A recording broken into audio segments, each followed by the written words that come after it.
Manx Radio Podcasts, powered by Shore. Women Today. So we have had a great deal of fun on the show this afternoon, joined by a myriad of creative folk, and thankfully I've been able to persuade them to stay behind for this little podcast because the ladies have some extra work they would like to share, and we're very delighted that they are going to do that for us.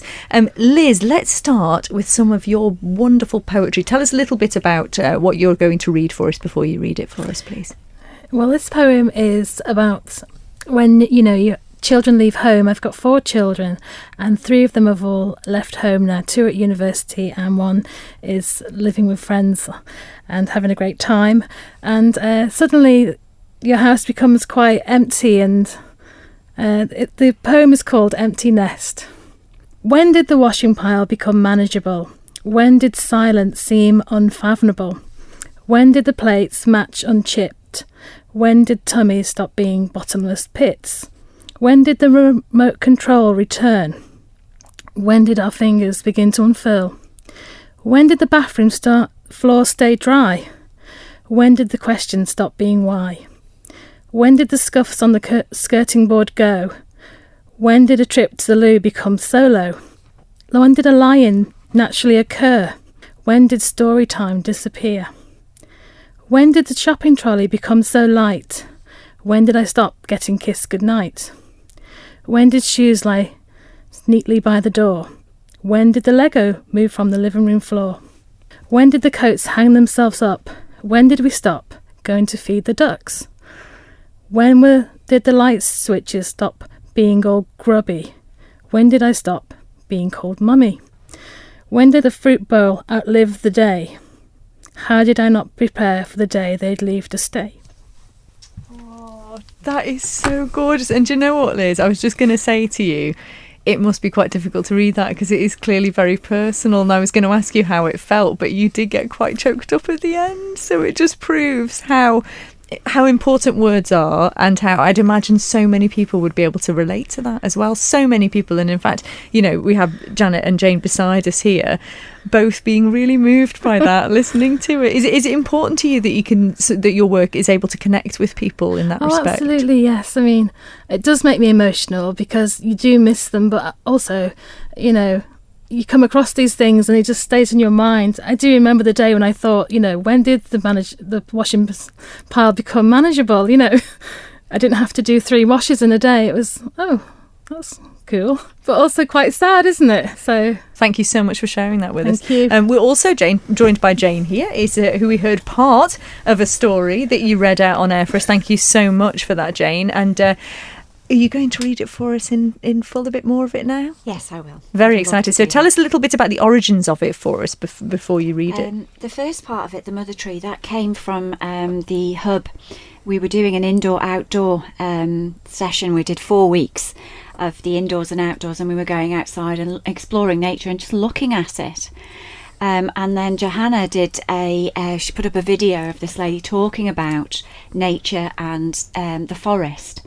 And also, but she called it kind of the mother tree, and how the connectivity, and related it to, actually, because she was talking to teenagers, to Facebook and how it all connects, and those interconnections, and how that grows and it spreads across the world, and how we should look after it.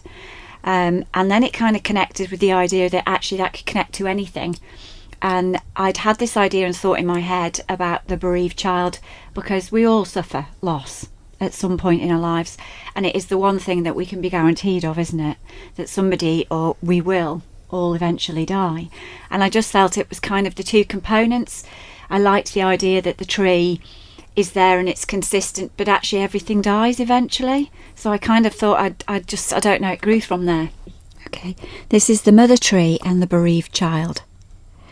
The mother tree watched as the child ran towards her, sorrow seeping from her soul. Allowing the wind to take her branches, she bowed her massive body to allow the little girl to feel her presence. The faltering footsteps as she approached had her still. Large, round, deep blue eyes peered up through a round, chubby face. Her face glowed with possibilities. Leaves danced, making her branches sway with joy. Leaning slightly forward, her branches lowered towards the ground, offering her supportive limbs to the little girl. Seeing the shadows of grief leave, eyes brightened with wonder. Tiny hands crept forward, touching the mother tree's rough bark. Oh, you feel so prickly. Giggles erupted as a rosy cheek pushed against her. The warmth spread through her massive trunk, down into her roots as they accepted the gift the child had given. Little legs wobbled as they climbed up the lowered branches, her tiny face scrunched with determination. The mother tree spoke kindly to the wind, asking her for her to calm, to allow the child to climb without fear of falling. The wind slowly died, creating a gentle breeze that barely rustled her leaves. Bowing gracefully, the mother tree thanked the wind for her kindness. Feeling the child settle on the branch, she cushioned her back with the multi-coloured leaves. Orange, red, yellow, brown, and dark greens blended their richness, making a wonderful soft pillow. The watery sun caught the dewdrops hanging from the leaves, making tiny rainbows that appeared to dance on them. The dappled light cast reflections over the girl's face, showing her sorrow had returned. Her tiny cupid bow mouth trembled, little shoulders haunched as big blue eyes glistened with unushered tears. What is wrong, my child? Why the sad face? Words that whispered through the branches made the little child's gaze turn skyward. Shadowed sunlight caught the golden threads within her curls, making them shine, forming a perfect halo of brightness around her face. Inquisitive eyes searched. Can trees talk? Yes, my child, they can, but only a few choose to hear. I am lucky that you are so special that you chose to hear me today. Can you tell me why you were so sad? The mother tree branches rubbed as the words floated around the child. My mummy says my daddy died, that he's not coming back, ever. The small voice could hardly be heard past the sorrowful mourning. Protective branches moved the child closer to the mother tree's trunk. Tiny arms hugged her, taking comfort as the sobs died, leaving only the sound of hiccups. The grief coated her as it seeped in from the child. The mother tree took the grief, wanting to free the child, allowing her just to be in the moment. The mother tree considered her words as the child looked expectantly at her. Everything dies, child. It is part of life. Life and death are a natural cycle. One cannot happen without the other.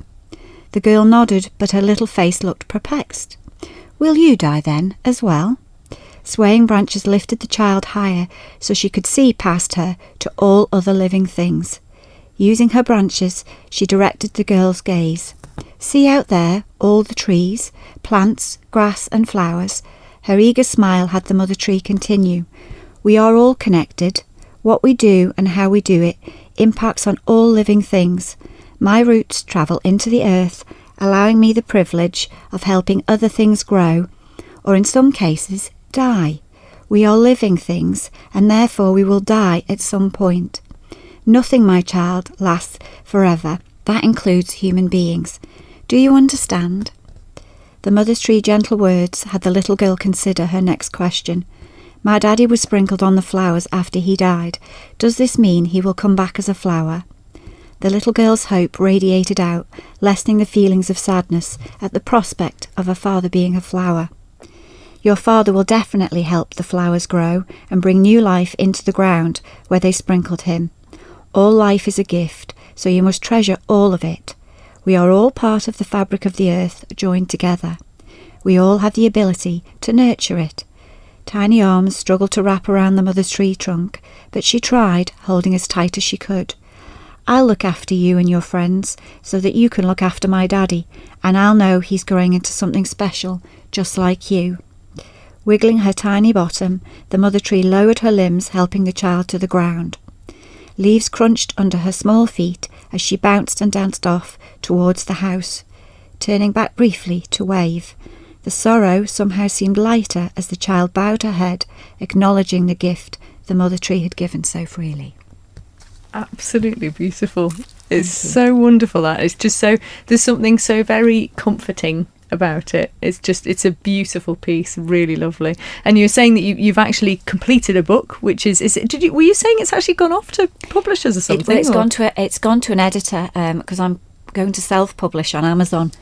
Fantastic. I've created a Creator Space account there, so hopefully in the future I would like it to be out this year. Fingers crossed. So how can we keep on top of what you're doing then, work-wise? Because I'm sure there's plenty of people who'd like to know. Well, I do have a Facebook page, and it's JP Sale.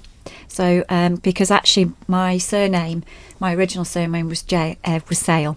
So I've gone back to that, but I've kept my JP, which is Jayne Paton, because I wanted it to be me still. So I actually have created a page. So I am on Facebook, Twitter, and on Instagram. So you can follow me. Fantastic. And keep up to date that way if you were interested. If someone had told you this time 2 years ago that you would have gotten this far with your writing, what would you have said to them? I would have laughed hysterically. It was a pipe dream. It was something that was always there, but work became, I don't know, everybody gets so sucked in, don't they, when you have a job, and it became like it was just so much that I didn't have time for anything else, that it took over my life. And until I actually stopped and thought about it, and made the decision to make changes and actually do something that gave me a real lift, I wouldn't have believed you. I would have thought I would still be where I was. So and I have to say, the lady that I got the life coaching is called Vicky Cleek. She does it on Ireland, and she's amazing. So if anyone ever decided to do that, I'd recommend her. Thanks to Vicky and to Janet as well. And Liz, your poem that you read before, again, absolutely wonderful. Is there somewhere that we can see your work and read more of your work? Yes, I also have a Facebook page. I write under the page name The Hairdresser's Wife. Love it. It's also on Instagram, and I try to post weekly or daily. It's a process, you know.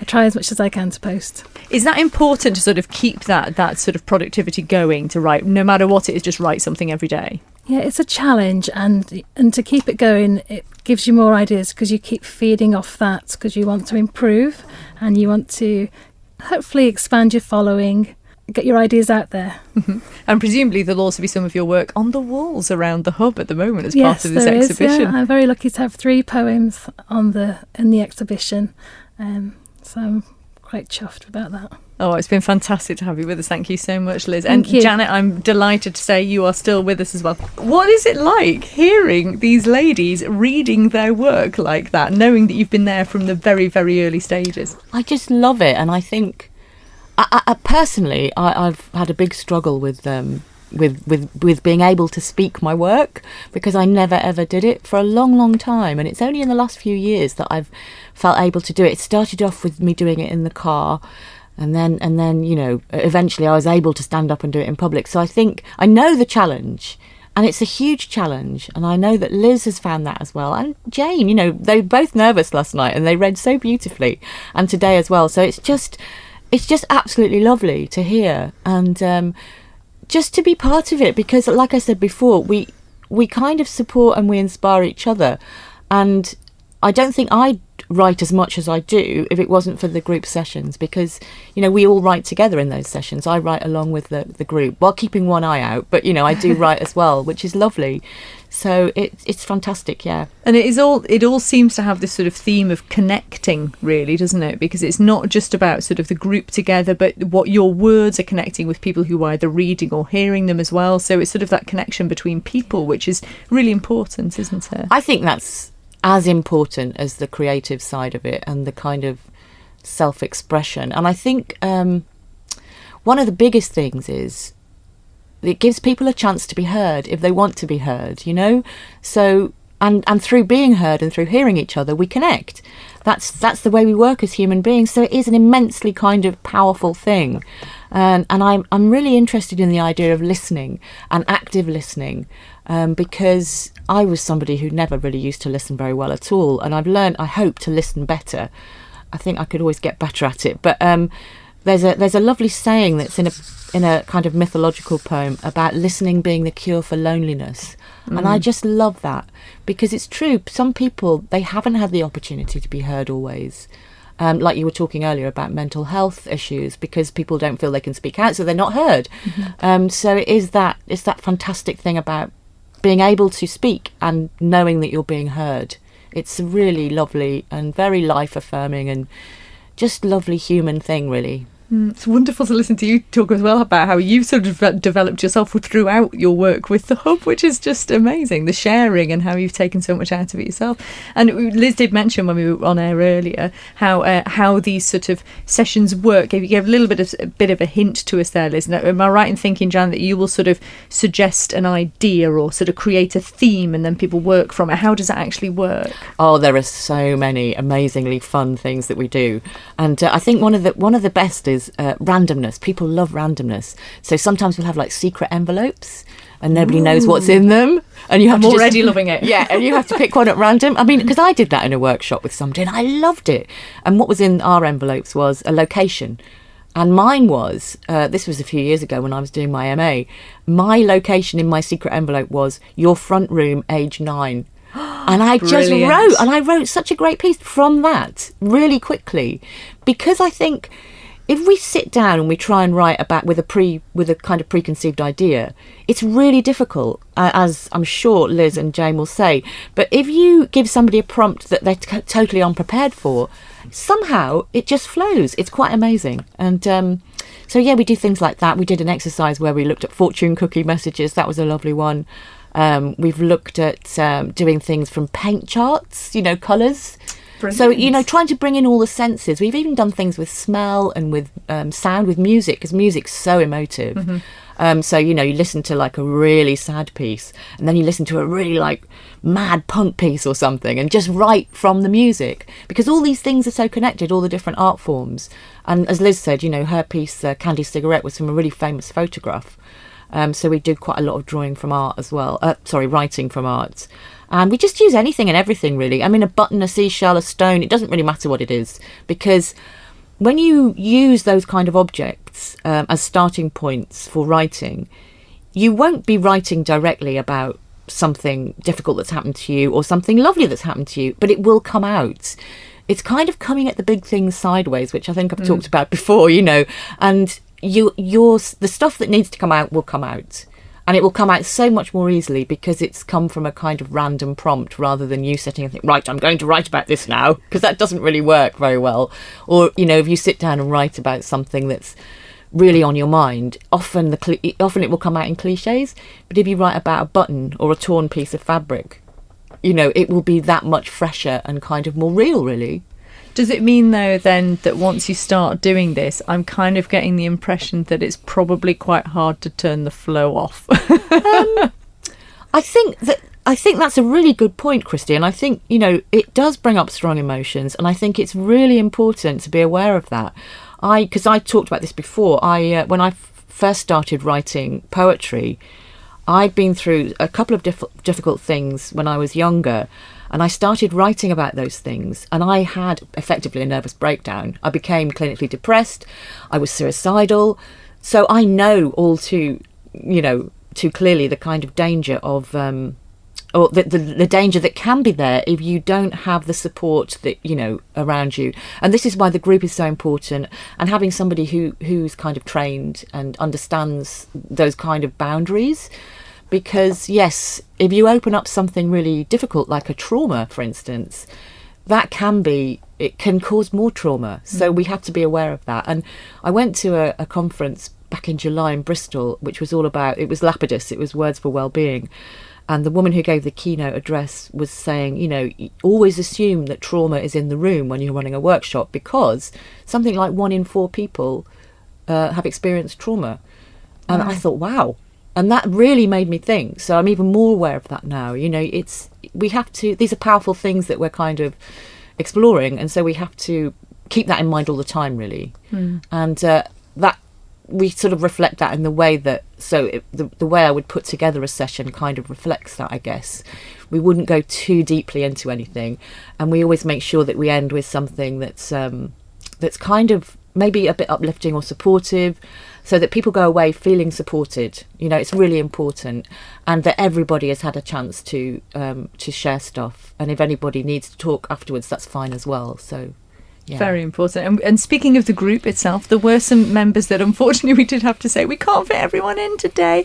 But I believe you have with you some work by one of the ladies that was going to join us, and you're going to read it for us. Give us a little bit of the background of this before you read it, Janet. This is a very short poem by Jill Stevens, who started coming to the Hub, I think, 3 years ago, 2.5 years ago. She's been involved from very early on. And Jill was one of the people who had to have some gentle persuasion to come along, because she was, oh no, it's not for me. I'm not creative. I'm no good. You know, like so many of us do to ourselves. We were talking about that earlier. And Jill has just discovered a real affinity with words, and particularly with poetry. And she's got some really beautiful pieces, very moving. And this is one that I think is particularly close to her heart. And it's for her late husband. And I know that she really, really, really agonised over the title of this piece, because titles are really important in poems because you've got so few words. And the title that she eventually ended up with is a Welsh word, which is, I think this is how you pronounce it. It's Hyreth.